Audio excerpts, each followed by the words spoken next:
زي أي يوم عادي يا صديقي بتفتح عينك وتسأل نفسك أسئلة وجودية، أسئلة كتيرة جدا.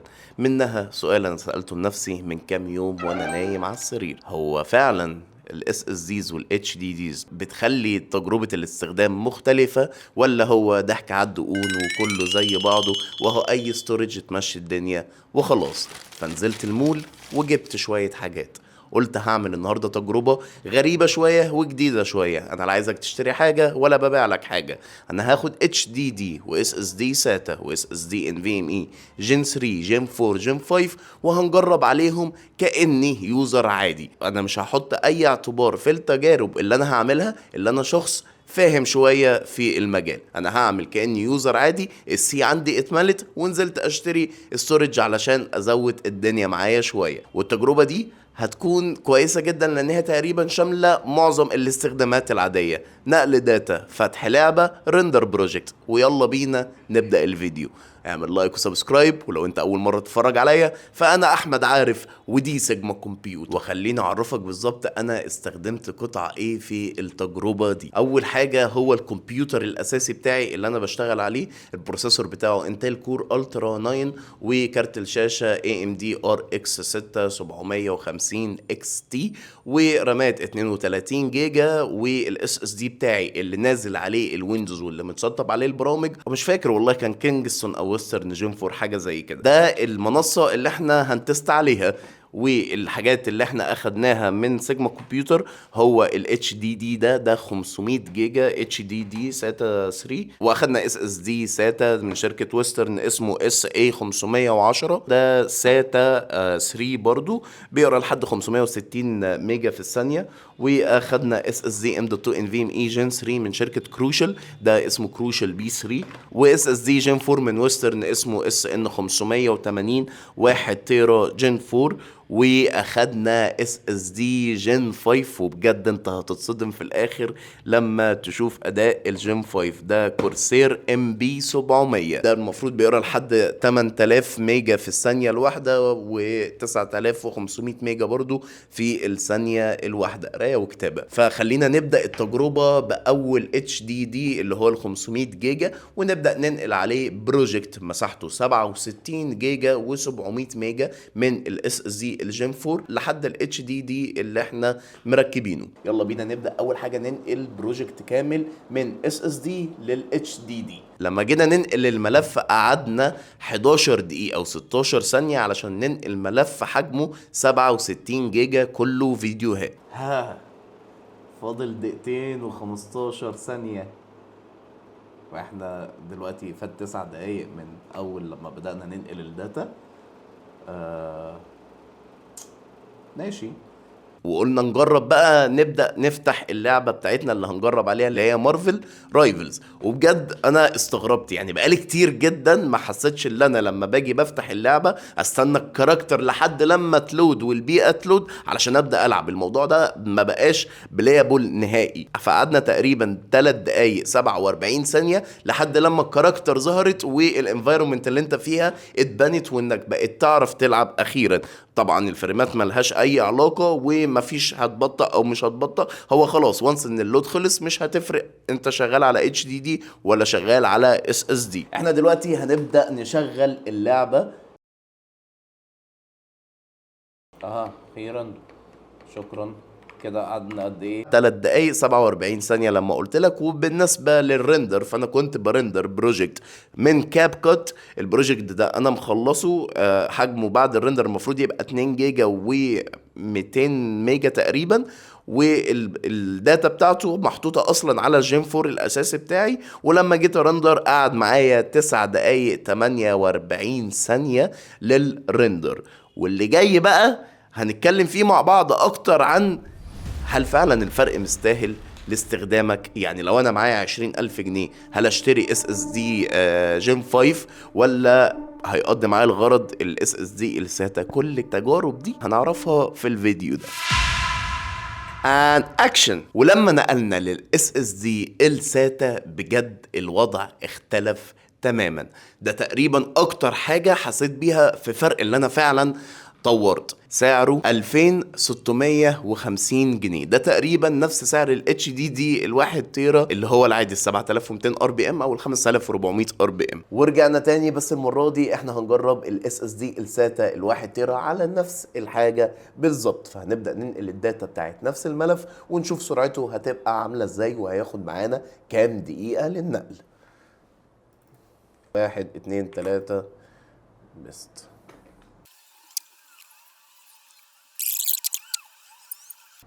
72% وعدى دقيقة 44 ثانية. يا جدعان انتوا متخيلين الفرق؟ فرق يعني 11 مرة ولا 10 مرات. واو. هو بينقل بمتوسط 500 ميجا في الثانية الواحدة which is nice، يعني ده كده تمام جدا.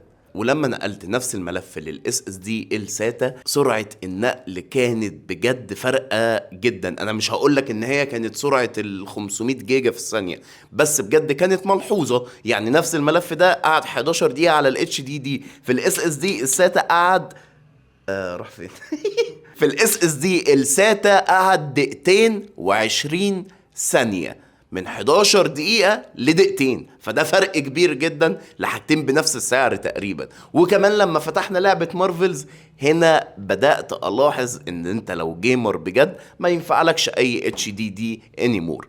ويلا بينا نلانش اللعبة ونستارت الستوب واتش مع بعض. لانش كده من ساعة لما فتحنا اللعبة بالظبط، ولسه هتلود الشيدرز برضو وهتعمل كل حاجة زي ال HDD بالظبط. خلينا نشوف اللعبة هتبقى بلابل بعد كام دقيقة من تشغيل اللعبة.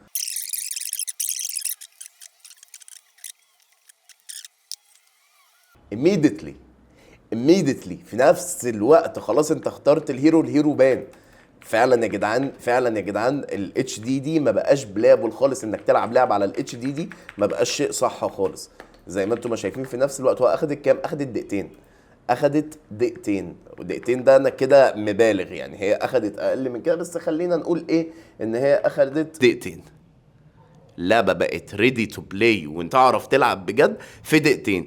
الدقيقتين دول شامله الكيو واللود سكرين وكل حاجه لحد لما الكاركتر بدات تبقى موجوده وانك تعرف تلعب. تقريبا ما كانش فيه اي ريندر في اللعبه، فده بجد هيكون ميزه. بس في نفس الوقت الاس اس دي كلهم فيهم عيب، وعيب خطير جدا، اللي انت لو مسحت الداتا خلاص جي الداتا مش هينفع ترجع تاني. لحد النهارده الاتش دي دي راضي ساعتها بيقفل، ما تقدرش تدخل عليه اي داتا، بس تقدر تاخد منه داتا عادي جدا. والعمر الافتراضي ده كبير، يعني هو اقل حاجه تقريبا 5 سنين استخدام كل يوم علشان الاس اس دي يتقفل. فقلت اشيل الساتا واحط الجين 3 وننقل الداتا ونشوف الدنيا فيها ايه. فاخدنا الكروشال البي 3 اللي بيجي بسعر 2800 جنيه، وده هيبقى اس اس دي ام دوت 2 ان في ام اي جين 3، وفرق 150 جنيه ما بينه وما بين الاس اس دي الساتا. فلو انت عندك مكان في البورده فيه ان في ام اي الفرق مش كبير جدا، ادفع فلوس في الجين 3 واستفاد بيه احسن بكتير. جربنا نفس الحاجه، نفس الملف بتاعنا 67 جيجا و700 ميجا. كنترول سي، نجيب الستوب واتش، ستارت، كنترول في. 2 جيجا في الثانيه الواحده فرق السما من الارض حرفيا. يعني احنا مستني اشوف الجيم 5 هينقل في كام ثانيه بقى. يعني احنا هنا اهو 18 ثانيه، 28 ثانيه بالظبط. الاس اس دي الساتا اخد دقيقتين و20 ثانيه، 28 ثانيه نقل نفس الملف على طول. وفرق الاس اس دي الساتا والجين 3 في الفلوس عبيط جدا، يعني قليلين جدا من بعض. الكوبي قعد معانا بالظبط 28 ثانية نقطة، من 11 دقيقة ل 28 ثانية لنفس الداتا بالظبط. واللعبة فتحت معانا في دقيقتين. نفس البرفورمانس بتاعت الاس اس دي الساتا كانت هي بتاعت الجين 3 في اللعبه، بس في نقل الداتا. ولو انت منزل بقى الويندوز على الجين 3 هتلاقي الران تايم بتاع البرامج بقى اسرع بكتير. لو انت عايز تجيب ستورج اضافيه للتخزين بتاع الالعاب وكده، فالجين 3 او الساتا في الالعاب نفس الحاجه. في الكوبي الساتا ابطا من الجين 3. وطبعا هتيجي تسالني، انت في اول الفيديو قلت اللي انت هتجرب ترندر. احب اقول لك ان موضوع الرندر ده موضوع شائك جدا، لان انا كنت برندر على برنامج كاب كات لداتا موجودة عندي بالفعل على الاس اس دي. فبالتالي لما باجي برندر سواء اتش دي دي سواء اس اس دي جن 3 جن 4 جن 5 ساتا، كلهم نفس التسع دقايق 30 ثانية. هو اصلا بيقول لك ان هو هيقعد 9 دقايق و30 ثانيه، خلاص تمام. ونطلع للجن 4 نجرب بقى الجن 4. فاحنا اخدنا ويسترن جن 4 اسمه اس ان 580 1 تيرا بسعر 3000 جنيه برضو، وجربنا عليه نفس الحاجه.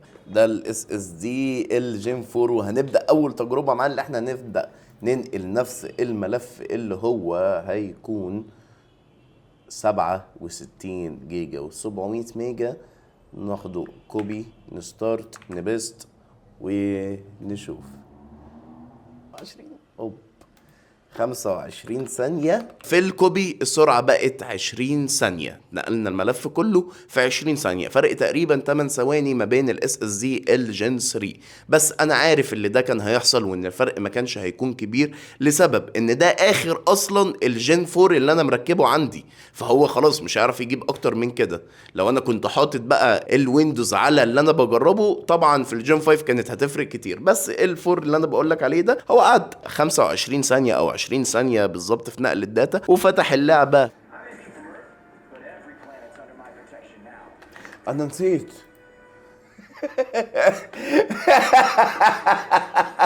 انا كنت هفتح اكمل في دقيقة 45 ثانية، وكده كده الرندر كان 9 دقايق 35 ثانية. وده ينقلنا للجن 5. يعني نجرب بقى جن 5 بالمرة، طالما كده كده بنجرب الستورج فخلينا نوري الناس هو ممكن يستفاد بايه امتى. وانا عارف ان انا مش مغطي كل حاجة از بروفيشنال واي، بس انا حاطط نفسي مكانك دلوقتي. انت لو هتروح تشتري حاجة اضافية ليك، مش الحاجة اللي انت هتبدأ تنزل عليها الويندوز او انك تنزل عليها البرامج بتاعتك، تشتري ايه امتى وايه ليه. فلما حطينا الجن 5 اللي هو كان برضو كورسير ام بي 700 1 تيرا بسعر 7500 جنيه، اللي حصل صدمني بجد. نفس سرعة النقل وصل معايا لحد 20 ثانية، واللعبة فتحت في نفس الدقيقتين، والبرنامج بقى بيرندر في 9 دقايق 35 ثانية برضو. فهنا انا اكتشفت اللي انت المفروض تكون فاهمه قبل ما تشتري الاس اس دي الجن 5 او تدفع فلوسك في حاجة انت مش هتستفاد بيها. لو انت مش حاطط الويندوز بتاعك على الجن 5 وعامل الجن 5 ان انت تنقل عليه داتا، تخزن عليه داتا وتقعد تلعب عليه، فده ملوش اي ريحه اللازمه.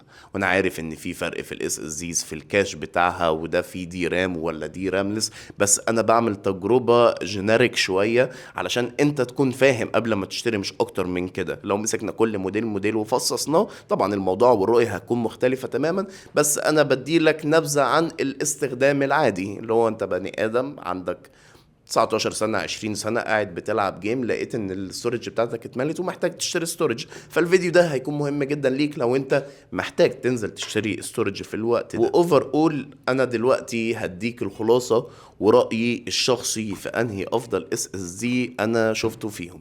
افضل واحد بالنسبه لي كقيمه مقابل سعر هو الكروشال البي 3 بدون نقاش نقطه. يعني ايه؟ يعني ده اس اس دي سعره 2800 ام دوت 2 ان في ام اي جن 3، تشغل عليه اي لعبه انت هتشغلها عليه هتشتغل تمام جدا، مفيش ريندر، مفيش لود سكرين طويله، مفيش اي حاجه من الكلام ده. وفي نفس الوقت هو تقريبا فرق 150 جنيه عن الاس اس دي الساتا، وفي نفس الوقت تقريبا في نفس السعر بتاع الاتش دي دي. فانت لو عايز مساحه تخزين خلاص كنسل الاتش دي دي، كنسل الاس اس دي الساده كنسل الاس اس دي الساتا، ركز في الاس اس دي الان في ام اي جن 3 على الاقل، وهيكون مرضي جدا ليك، مش اكتر من كده. مش هتحتاج اكتر من كده. يعني انت لو معاك 10000 جنيه خلي ال 10000 جنيه معاك، طلع منهم بس 3800 جنيه واشتري اللي انت محتاجه. مش لازم تشتري اعلى حاجه علشان تاخد اعلى اداء، اللي هو اصلا هيجيب اخره معاك مع اللي انت شاريه بقى الراوند ال 4000 جنيه. دي كانت معلومه ونصيحه مني وتجربه مع بعض جربناها مع بعض. وانتوا شفتوا كل حاجه قدامكم. ولو انت وصلت لحد الحته دي من الفيديو فاعرف انك محترم وشبعان وابن الناس، وبشكرك. واعمل لايك وسبسكرايب وفعل زر الجرس، واشكر مو حسان علشان هو اللي هيعمل ايديت للفيديو ده. انا احمد عارف ودي سيجما كمبيوتر. هشوفكم في الفيديو اللي جاي اللي هيكون تجميعه جامده جدا جدا جدا بالمناسبه. stay tuned. سلام.